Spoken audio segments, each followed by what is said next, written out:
Hello everyone, welcome to my review of Intuaura Splendor II. You might have not heard about this brand, but it's an amazing brand. First of all, I received this Intuaura Splendor II from Concept Card, but they didn't pay or influenced me anything to write good or bad about this IEM. All thoughts and opinions are mine. I'm not using any affiliated links to stay away from any bias. So please go to Concept Card, as they are providing me with IEM Studio View and sponsoring my videos. So let's talk about Intuaura. Intuaura is a relatively unknown brand in the audiophile world. I was surprised to learn that I didn't knew about the brand before it came into my doorstep. By talking to a few of my friends, I get to know that these are selling very well in local markets in China, but somehow they stayed an underdog in the rest of the world. I I feel they need recognition in the mainstream market because the quality they provide in their products is simply excellent and class leading. I hope the awareness of this brand populates the market. Let me focus on the IEM first. Okay, now.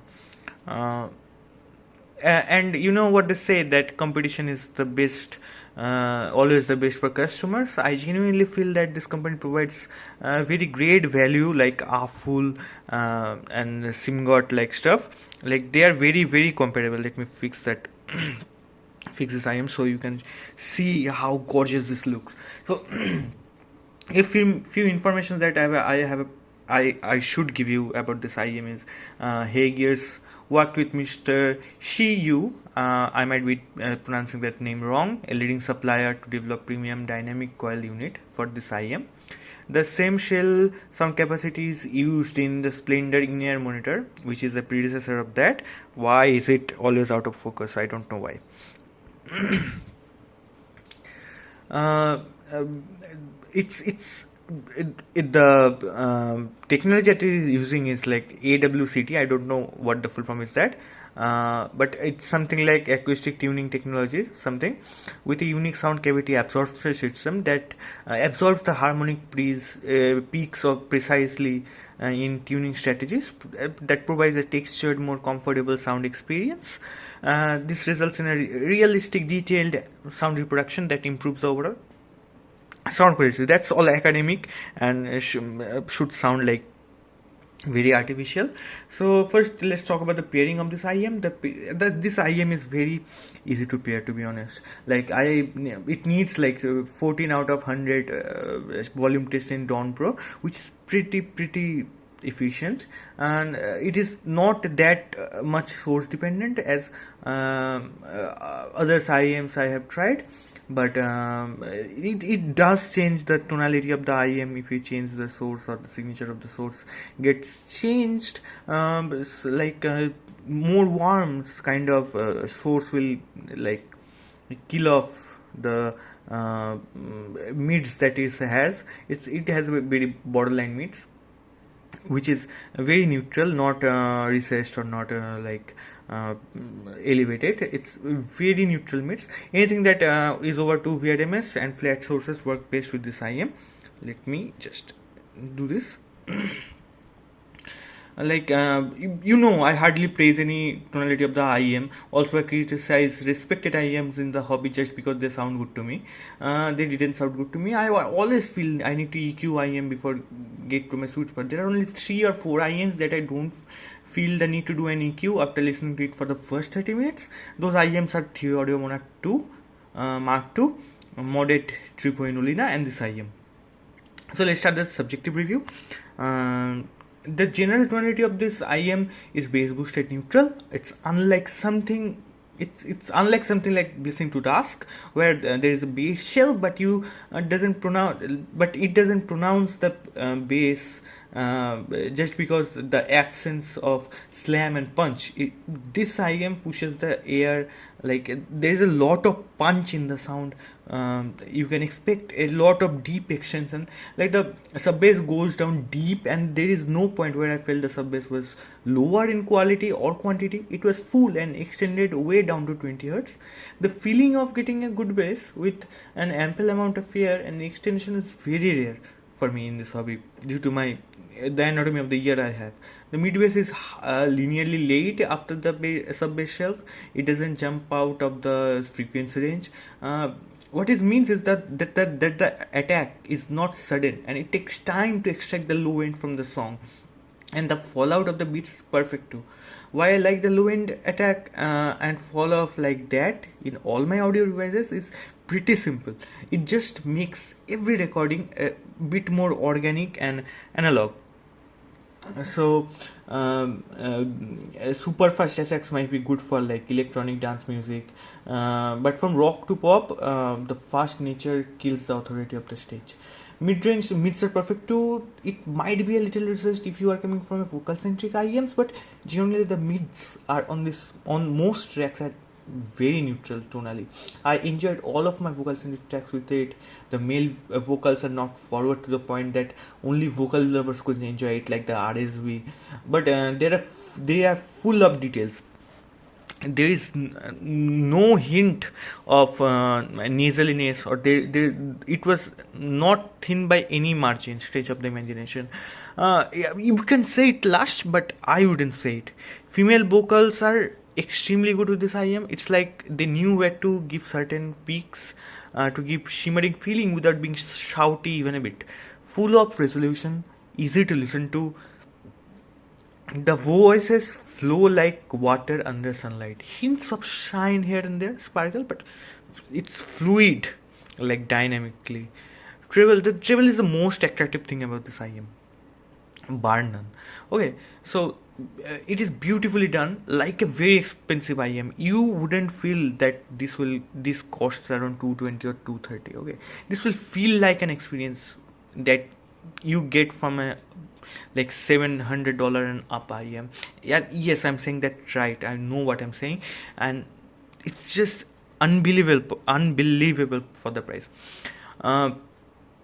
I know that this comment is a bit problematic, since many audiophiles believe there is not anything sonically that would dictate the price of the equipment, but I'm not one of them.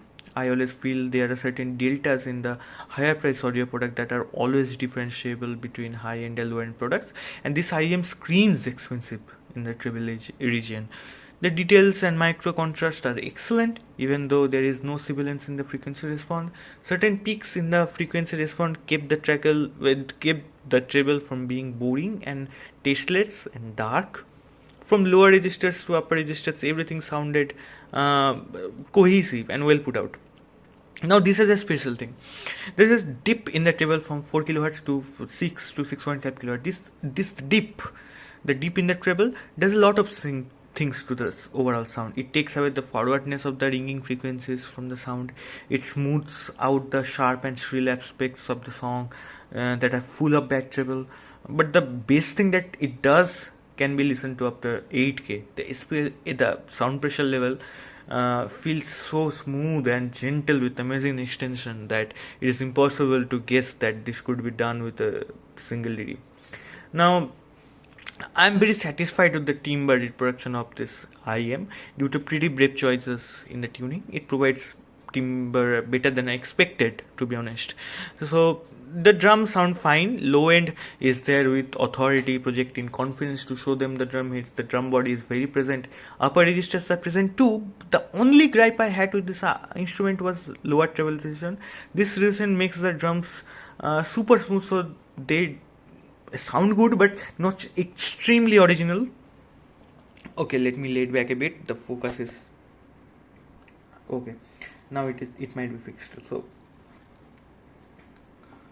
can you see the IEM right now? Let me fix that. Okay. So I know some people will like this tuning very well because long listening sessions this is perfect for long listening sessions. But I'm sure that lower treble can be greatly helped to portray drums better. On the other hand, cymbals and hi-hats felt wonderful, full of air and details with plenty of extension. I can listen solos for hours as I stretch. Like the Caravan from John Wasson from the film Whiplash, Bohemian Rhapsody, everything felt good. The violin sounds mellow in this IEM. It lacks you know, like the violin is so like transient of an instrument that it requires from a very low extension to very high extension. So it lacks the upper registers of the instrument, which gives it a sharp bite. On the other hand, it makes the violin so smooth that I can listen to it for hours and hours without fatigue, which is very important to me since I listen to most um, I listen almost 10 to 12 hours music a day. The violin might feel low in resolution, but it's just the perception of the treble that makes the sound soft. I would have liked a more treble, like a bit more treble, lower treble to be exact, to enjoy the violin to the fullest. Guitars, acoustic guitars sound very good. The strings from E to E are very pleasing in timbre. It's just a bit smoother than the original timbre and tonality of the IEM, and I can enjoy guitars for a long time. It surely lacks a bit of bite and attack incisiveness that you look for in acoustic guitar recording, but it's good nevertheless. Classical guitars sound astonishing. It's amazing how good classical guitar sound. The timbre is super realistic. There is a hint of analog nature in the sound. From the lower register to upper register, everything sounded super clear and clean and realistic. Electric guitar sounded very pleasing, not the most accurate but very pleasing. I have one thing about the rock guitars, they should sound good. I have this thing in my ears.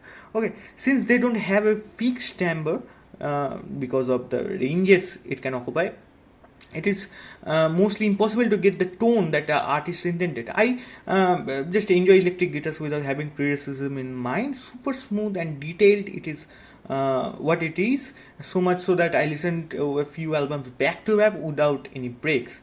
If you talk about wind instruments sound exceptional for the price. Remember I mentioned that certain peaks in the treble. This tuning works like a magic to the wind instruments. Enormous air to offer, rich in details, absolutely zero fatigue. Listening to wind instruments is a bliss with this IEM. Your eyes might get wet in a few songs if the song is like emotional and soul touching.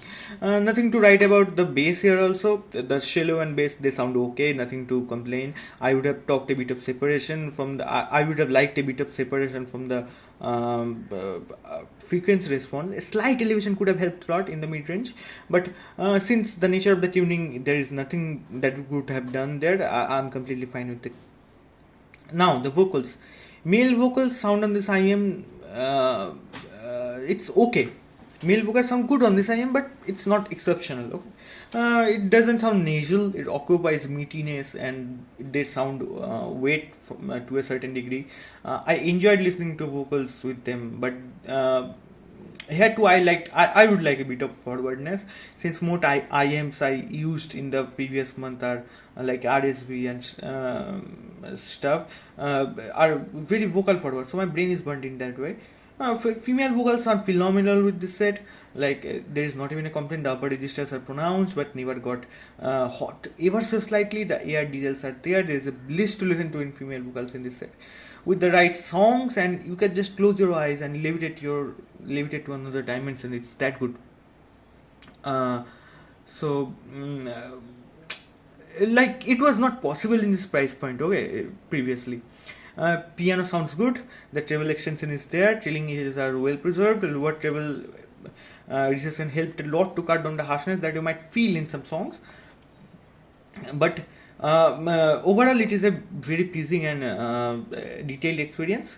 One of the thing you might have noticed that this IEM provides a very good soothing and inoffensive signature to begin with generous bass boost. Okay, it also makes the low quality recording sound palatable, which is a hard feature to have in this modern age.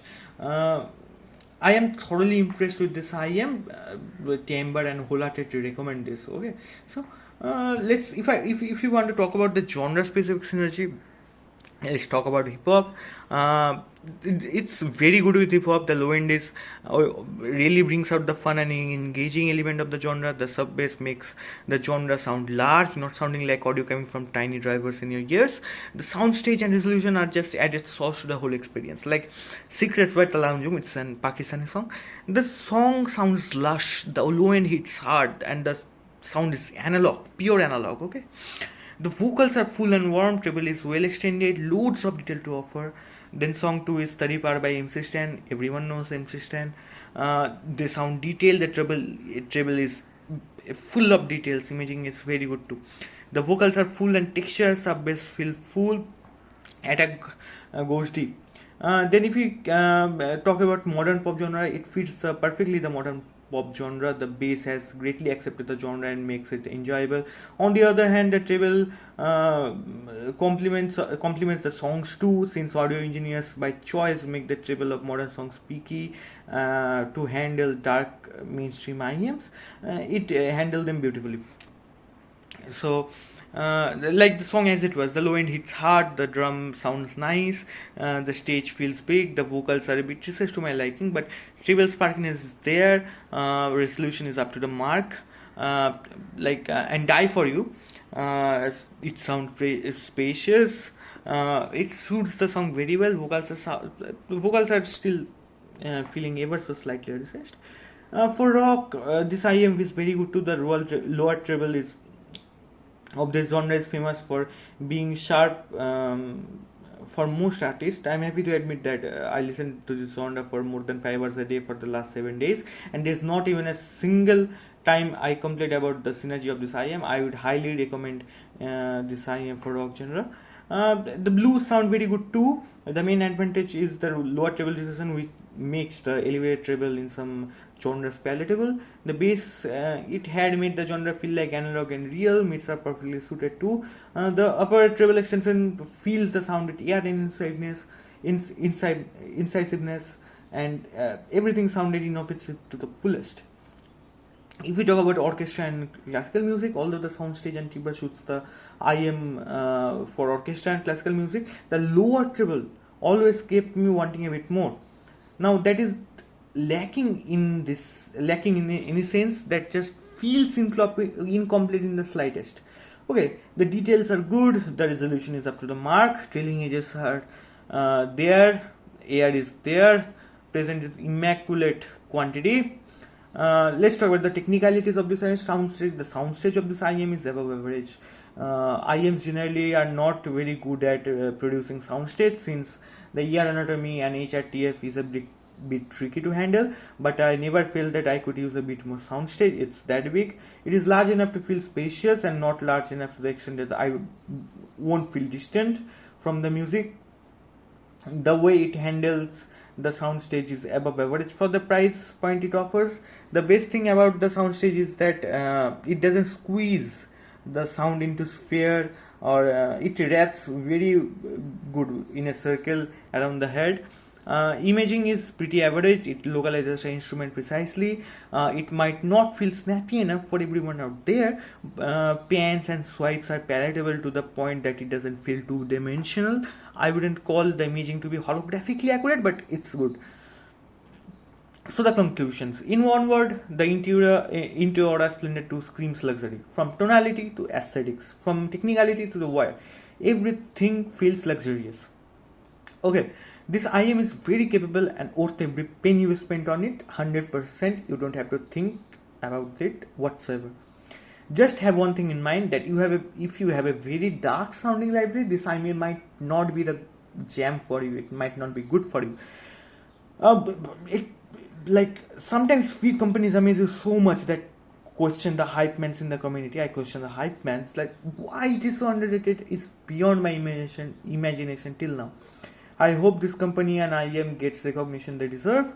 It is a very huge recommendation for my site, and if you want to compare it with other IEMs, I would like to compare it with Apple Performer 5. It is better than Apple Performer 5 in almost every way. Bass is more punchier. Slam is better in Performer 5.